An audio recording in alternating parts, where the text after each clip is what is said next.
Peraí, deixa eu ver se eu entendi direito. Quer dizer que até ontem a imprensa e a esquerda que batia e detonava o Donald Trump todos os dias agora está celebrando pelo fato do Donald Trump ter mencionado durante o seu discurso no qual ele detonou o jeito que o Lula está cuidando do Brasil, o judiciário corrupto, perseguição a opositores políticos, mas ele mencionou que encontrou com o Lula, que eles se abraçaram e ele ficou de conversar com o Lula na semana que vem, dizendo à imprensa isso é uma grande vitória do Lula.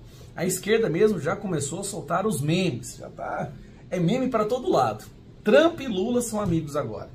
Deixa eu te contar uma coisa. Donald Trump já sentou com vários líderes mundiais, muitos dos quais ele havia elogiado antes, com o objetivo de fazer com que essa pessoa sentasse com ele e eles pudessem ter um debate. Eu vou lembrar para você, dois momentos que marcaram essas conversas do Donald Trump. Esse aqui é o Donald Trump com Zelensky. Don't tell us what we're going to feel. We're trying to solve a problem. Don't tell us what we're going to feel. I'm not telling you. Because you're in no position to dictate that. Remember that. You're in no position to dictate what we're going to feel. We're going to feel very good. We're going to feel very good. Zelensky voltou humilhado para a Ucrânia, revoltado, passou vergonha diante do mundo inteiro. Depois, Donald Trump convidou o presidente da África do Sul. E o resultado foi ele mostrar para o presidente da África do Sul os assassinatos, o genocídio que estava acontecendo e cobrar uma resposta dele, ali, na frente da imprensa internacional. These are articles over the last few days. Death of people. Death. Death. Death. Horrible death. Death. I don't know. Posso te falar uma verdade? Esse é o objetivo do Donald Trump. É pegar o Lula na frente da imprensa internacional, escancarar, botar na cara dele tudo que tem acontecido com o Brasil. Não sei se com papéis, como ele fez com o presidente da África do Sul e com vídeos. Eu não sei com PowerPoint, mas seria algo constrangedor. Tanto é, meus amigos, que o próprio Lula percebeu isso. Tanto é que ele arregou. Se Lula realmente quisesse resolver os problemas do Brasil, ele concordaria ir até Donald Trump, sentar lá na Casa Branca e falar sobre o que está acontecendo, explicar o lado dele.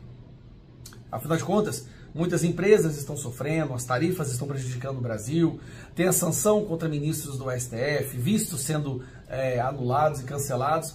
O certo seria que o Lula fosse até ele para tentar resolver, para ter a primeira conversa que ele não havia tentado em nenhum momento antes, que fique bem claro isso, tá? Então o Donald Trump ofereceu a oportunidade para conversar. O que o Lula faz? Ele recusa. Ele recusa porque sabe que se ele for até lá, ele vai passar vergonha. Não tem como defender o que está acontecendo no Brasil, não tem como defender o que está sendo feito com o Bolsonaro, nem com a perseguição que está sendo feita com a direita aqui, nem o que o país dele tem feito, ou defender as ações e decisões do Alexandre de Moraes contra cidadãos e empresas americanas em território americano. Então só sobrou para o Lula arregar. Arregou feio. Disse que não vai ter, por causa da agenda, não vai ter como ir lá nos Estados Unidos. Espera aí, isso deveria ser a mais alta prioridade do Lula nesse momento, tendo em vista os prejuízos que as tarifas estão causando a vários setores do nosso país. Mas ele não. Ele disse que prefere falar por um telefonema. Por quê? Porque o Lula sabe que ao chegar lá, ele vai ser encurralado e ele não tem a capacidade de enfrentar Donald Trump. Como ele não pode enfrentar Donald Trump, como ele não pode defender o que está acontecendo, como ele não pode defender o indefensável, sobra a ele uma ligação por telefone. Brincadeira. E aí, a imprensa e a esquerda querendo celebrar mais uma derrota e vergonha do Lula no âmbito internacional. Lula não é nem mais um anão diplomático. Lula é um inexistente diplomático. O Brasil hoje não é falado por nenhuma das grandes nações do mundo.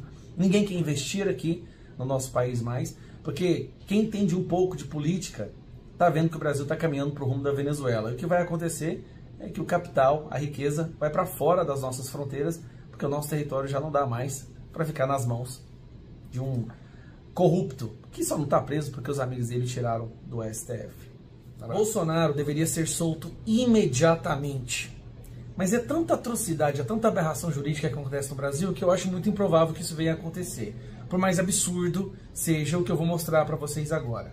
Como vocês sabem, Bolsonaro, há quase 2 meses, eu acredito, está trancado dentro de sua casa, sem poder usar redes sociais, sem poder falar com seu filho, sem poder dar entrevistas, certo? E por quê? Por que lá atrás, em junho, foi em junho?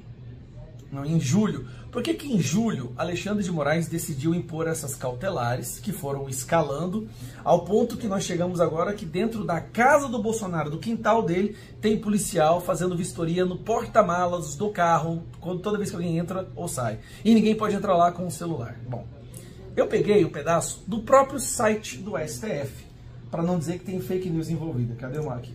Do próprio site do STF, quando o Alexandre de Moraes determinou, né, e depois obviamente foi votado pelo resto do STF, da primeira turma, que o Bolsonaro teria que ter cautelar. Por quê? Em seu voto, o relator assinalou que ao longo dos últimos meses, Bolsonaro e o filho, e o deputado federal licenciado Eduardo Bolsonaro, vem atuando junto a autoridades governamentais dos Estados Unidos com o intuito de obter sanções contra agentes públicos do Estado brasileiro.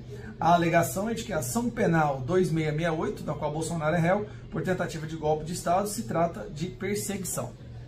Vamos lá. Bolsonaro está preso. Tá? Prisão domiciliar é prisão. Porque Moraes entendeu que Bolsonaro, Eduardo Bolsonaro e depois Paulo Figueiredo estavam trabalhando numa estratégia internacional com os alienígenas e os Illuminatis para perseguir o Alexandre de Moraes. É mais um caso onde o Alexandre de Moraes é vítima, é o jogador, é o investigador, é o PGR, é tudo. Primeira turma concordou. O que acontece? O PGR fez uma denúncia. E tá aqui, ó. PGR denuncia Eduardo Bolsonaro e o Paulo Figueiredo, não tá aqui, mas o Paulo Figueiredo, no inquérito sobre coação em processo judicial. Jair Bolsonaro não foi denunciado. Mas espera aí. Jair Bolsonaro está preso nesse momento, não é por causa recebeu os cautelares, não é por causa da decisão do julgamento, mesmo porque o acordo nem foi publicado ainda. Ele está preso porque o Moraes havia dito que ele, sem consultar ninguém, obviamente, como sempre, que o Bolsonaro estava articulando junto com o Eduardo Bolsonaro e Paulo Figueiredo por sanções. Só que aí fazem a denúncia e na denúncia Bolsonaro não está incluído. Na denúncia, Bolsonaro não está incluído. Como que o Bolsonaro pode estar preso por algo no qual ele já teve a denúncia e ele nem participa? Você consegue entender a gravidade disso? Bom, aí vamos lá. Os advogados do Bolsonaro. Bolsonaro pede ao STF fim da prisão domiciliar em ação que envolve Bolsonaro. Não há o menor sentido em manter Bolsonaro preso se ele nem sequer foi denunciado e a denúncia já existe. Não é nem aqueles outros casos das prisões preventivas, onde as pessoas não eram denunciadas por quase um ano. Agora já saiu a denúncia, e o que eu acho? Eles estão tão desesperados para, de alguma forma, condenar Eduardo Bolsonaro e Paulo Figueiredo até o final desse ano, como a própria imprensa já soltou, vai ser um processo 10 vezes mais rápido que o do julgamento do Bolsonaro. Que eles se esqueceram do fato que tem um cara preso por conta dessa denúncia aqui, no qual ele não está incluso. Não tem cabimento uma coisa dessa. E aí, ele fala que tudo é perseguição. O Alexandre de Moraes fala que tudo que é feito contra ele é perseguição dessa milícia digital antidemocrática, os jargões, aqueles mantras, né, que ele sempre fala, que é triste, né? Liberdade de expressão não é liberdade de agressão, a justiça é cega, mas não é tola. Que jargões de gibi de quinta série. Mas aqui eles esqueceram de colocar o Bolsonaro na denúncia na qual ele está preso. Agora fica a pergunta. Bom, os advogados do Bolsonaro entraram com pedido para revogar as cautelares. Qual será a justificativa? Me fala. Porque assim, medo de fuga. Fuga. Vamos lá, o cara tá com tornozeleira, o cara não tem passaporte. Como que ele vai fugir? Pelo menos, no mínimo, ele deveria poder voltar a usar rede social e dar entrevista. Pelo menos. Gente que foi condenada por coisas, por verdadeiros crimes, vamos dizer assim, nem coisas piores, não, porque o Bolsonaro nem cometeu crime, mas por verdadeiros crimes, dão entrevista, vira blogueiro. Como é possível isso estar acontecendo no Brasil e como é possível a imprensa não se indignar? Por isso que eu falo, a imprensa no Brasil, ela está morta, ela morreu há muito tempo. Tem alguns bolsões de sanidades esparçados, assim, bem raros de se encontrar, mas a imprensa morreu. Agora vamos lá, essa decisão tem que sair. Qual vai ser o malabarismo jurídico, algo que ele é expert em fazer, para manter Bolsonaro preso, em prisão domiciliar, se nem na denúncia ele está?